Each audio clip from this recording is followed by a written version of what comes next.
AI में एक बहुत बड़ा ब्रेक थ्रू हुआ है जिसका नाम है जेनेस्कोडर। चलिए इसे समझते हैं। क्या हो अगर एआई हमारे सबसे मुश्किल विजुअल आइडिया को सिर्फ बताने भर से बना दे। जैसे कि ये कॉम्प्लेक्स साइंटिफिक डेमो, पता है, ये सिर्फ एक सिंपल प्रॉम्प्ट से बना है। या फिर ये डायनामिक एनिमेशन जिसे एआई ने एक कॉन्सेप्ट को समझाने के लिए बनाया है। और तो और पूरे के पूरे वर्किंग वेब इंटरफेस भी सिर्फ एक इमेज और इंस्ट्रक्शन से।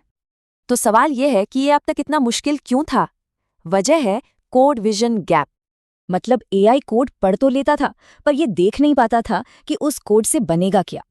एआई के लिए ऐसे टेक्स्ट को ऐसे विजुअल आउटपुट से जोड़ना बहुत मुश्किल था।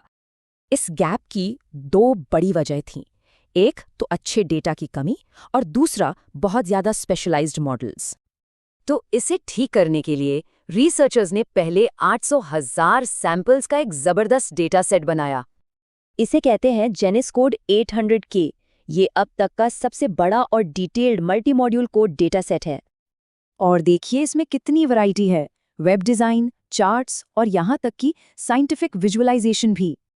ये डेटा बनाने के लिए उन्होंने 3 कमाल के स्टेप्स लिए: सोर्सिंग, सिंथेसिस और फिर टॉप क्वालिटी कंट्रोल।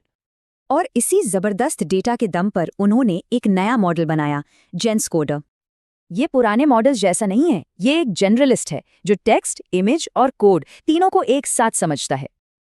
और सबसे ज़रूरी बात, जो काम पहले कई अलग अलग एआई करते थे, वो अब ये अकेला मॉडल कर सकता है।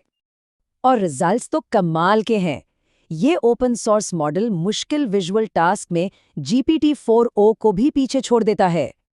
तो इसका मतलब क्या है, आखिर इससे बदलेगा क्या? चलिए इसके बड़े असर को समझते हैं। ये क्रिएशन को आसान बनाता है, डेटा की कमी को पूरा करता है, ओपन सोर्स एआई को सपोर्ट करता है और एआई को और स्मार्ट बनाता है। तो ये सिर्फ एक और एआई मॉडल नहीं है, ये एक बुनियादी बदलाव है कि एआई कोड की लॉजिक और विजुअल आर्ट को कैसे जोड़ता है। विजुअल बनाने का जो सपना था वो अब सच हो रहा है। सोचिए, हम सबसे पहले क्या बनाएंगे?